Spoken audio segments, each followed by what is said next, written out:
Greetings, dear ones. I'm Cryon of Magnetic Service.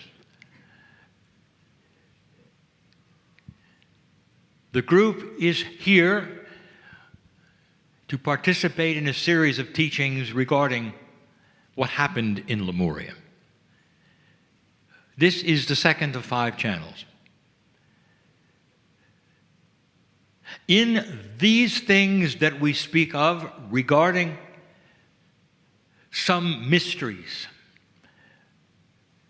about the past that is so far away from you that it cannot be proven, these things, they take on almost mythology. Anyone stumbling on this channel about Lemuria will make an assumption that this is what those who are esoteric are like. They take a subject that never happened and expand it into their own reality, and then they run circles and sing around it. That's who you are. Just ask many people. That there's no substantive reality that could possibly explain many of the things you believe. Dear ones, I would like to say something to you, and that is this. The reason we teach what we teach is so that you will understand the honoring that Spirit, God, Creator has for you. That's the only reason. We are not invested in a false history to make you feel good. There is no reason to take you on a journey that is mythology so that somehow you'll feel better about yourself today. The fact that it is not provable is also an alignment with thousands of things that you're going to discover that today are not provable until you dig far enough. Until geologists have revelations about perhaps what really happened on the planet instead of what you think happened based upon what you see and assume. And so what you're looking for, again, is the plea to all those who are science-minded.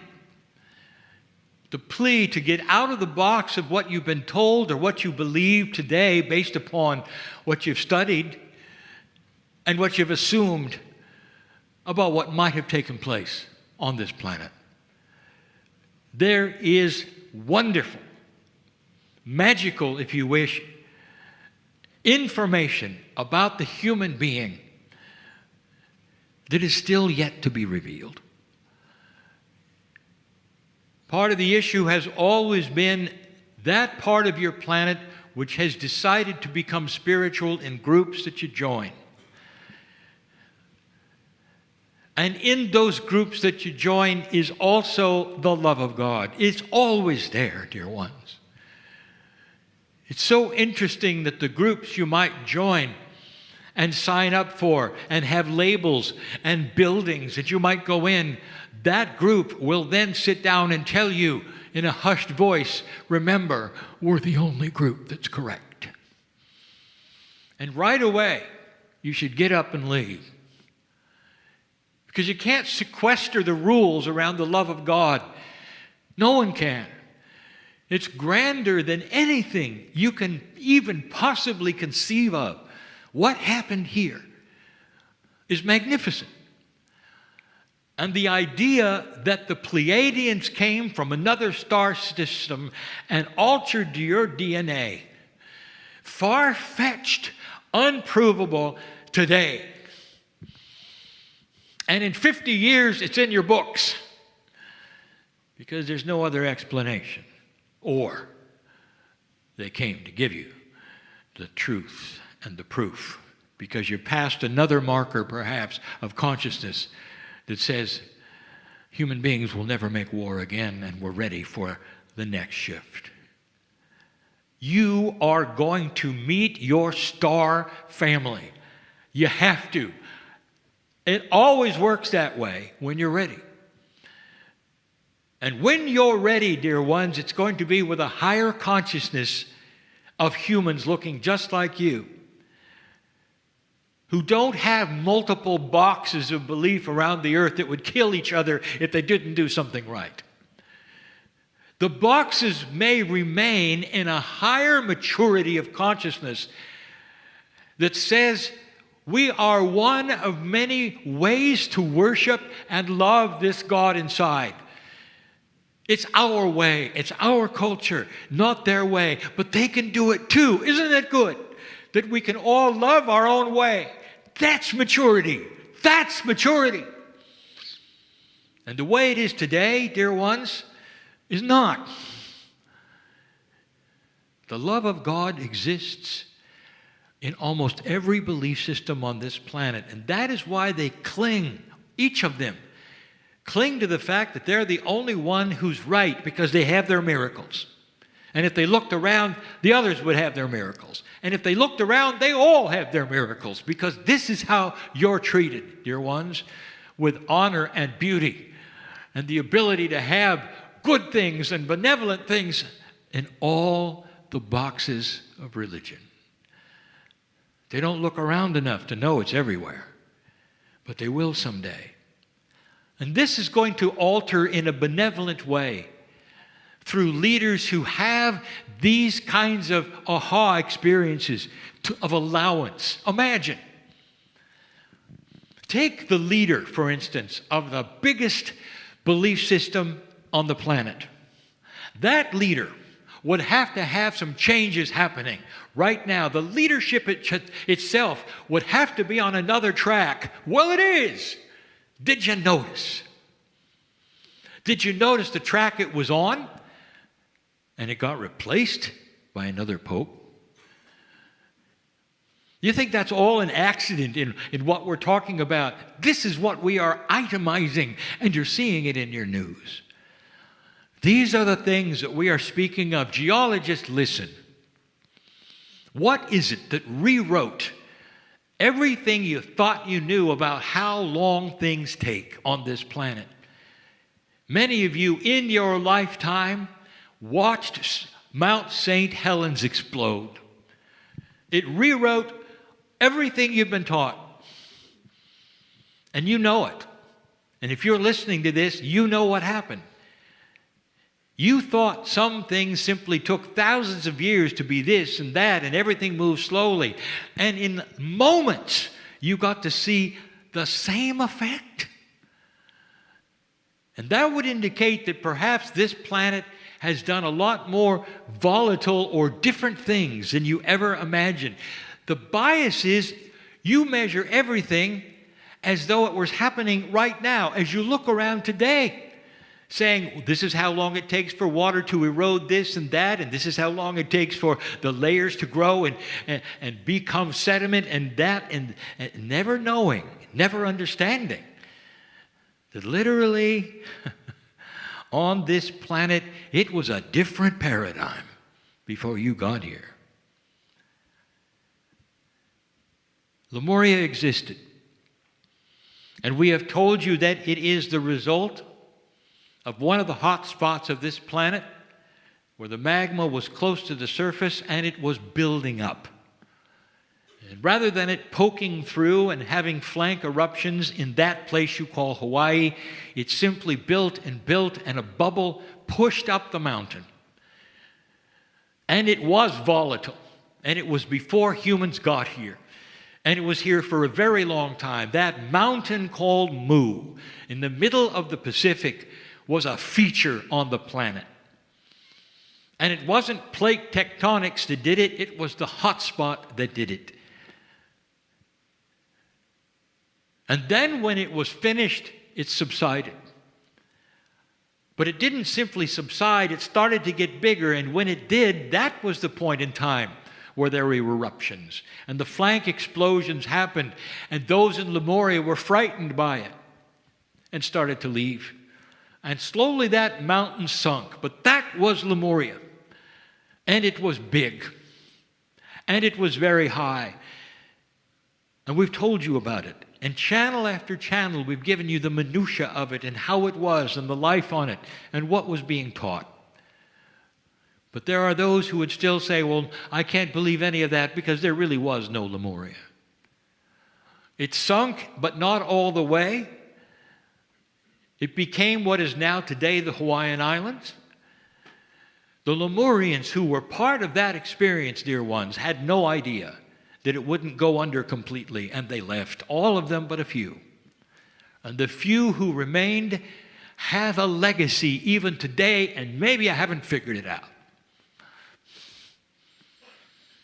Where would you be safe if the island was sinking and sinking and sinking, this huge continent of Mu and becoming these islands? What would be safe? It would be in the valleys and the crannies as far back in as you could get. As the ocean started to encroach upon your beaches, you would retreat to that was your mountains, which then became the shore again, and over and through a long period of time. But you would survive, and you would survive, and you would survive. And the ones who survived the most were on Kauai. Today, Kauai, dear ones, is protected. It's protected from invasion. It's protected from, let us say, inappropriate use. It's protected in so many different ways. Did you see that with Aniki? Did you even pay attention? How many storms have you seen take a right angle at the last minute? Go to a place and scrub it, and when it's done, then leave. Floridians, you know about storms. You know tracking. You know the potentials. You know what the climatologists will tell you, where it's going. It doesn't simply sit offshore, take a right angle, and come and hit you. That's what happened with Kauai. There have been many times in history where pieces and parts of that sacred island remains of Lemuria were protected, and that's one of them. Of all of the Hawaiian Islands, dear ones, that is the most Lemurian. Ask Melihaw, who died there. There are some mythological creatures that they tell about in the ancient Hawaiians, in those crannies, in those places where tourists cannot go, even today on the ocean. They're on one of the famous coasts. It's so beautiful. Have you ever heard of the Menehune? They are the Pleiadians. They're the remains. And they were mystical because they still had the magic. And they remained and remained and remained for such a long time that even today, the Hawaiians will talk about in the valleys of the Menehune. There is no proof that the mountain of Lemuria existed. Geologists, if you could go down onto the sides of that sunken mountain, you wouldn't have to go that far, maybe 600 to 700 feet. You want to go more than 400 because you want to get below the lowest sea level recorded in your history. You want to get hundreds of feet below a time when any history ever said there was sea there. A time when you believe it was always ocean. And then there's something about lava. It preserves things. If you drill in the right place and you can get through the sediment that has gathered on those shelves for thousands of years, if you had that ability and you could drill, you'd find it. You'd find plant life which shouldn't have been there. Preserved, not oil. Preserved, because that's what lava does. It encompasses things and they stay as they stay. And perhaps there will be a technology where someday you will be able to look inside these things and say, there are structures, there's history before history. It looks like this used to be pushed up higher.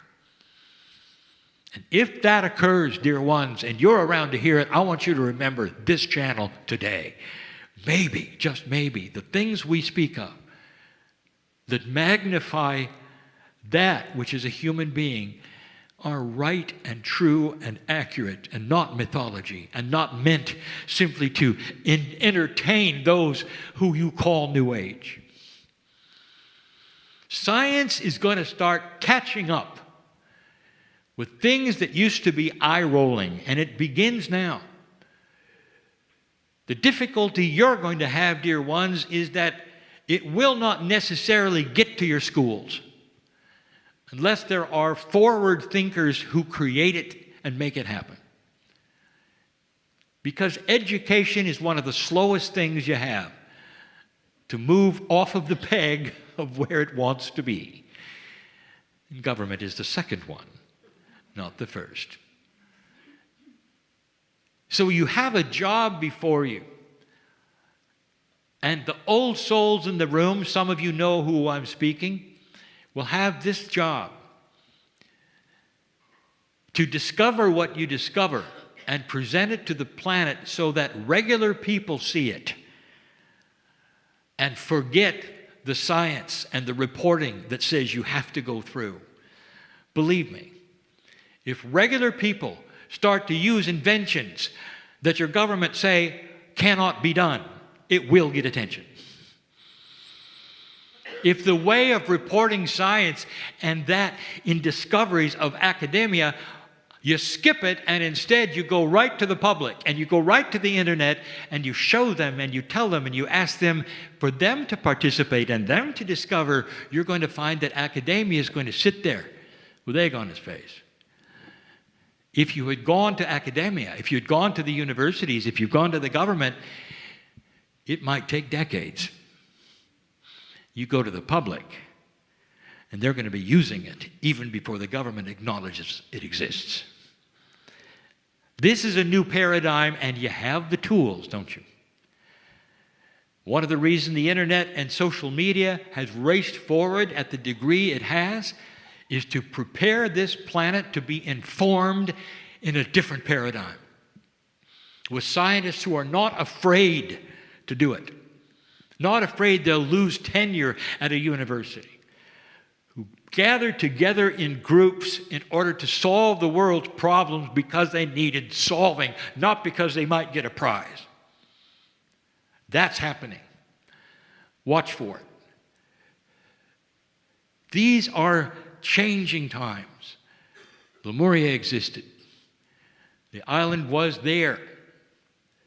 The big one, the small continent, was there. And there's so much that was beautiful that happened upon it. You're a very, very young society. And you're just now coming out of a dark age, dear ones. And you're going to see changes, and we've told you, that may surprise and shock, and yet an old soul may sit back and smile and say, here it comes, the beginning of the beginning. We'll tell you more, but later. And so it is.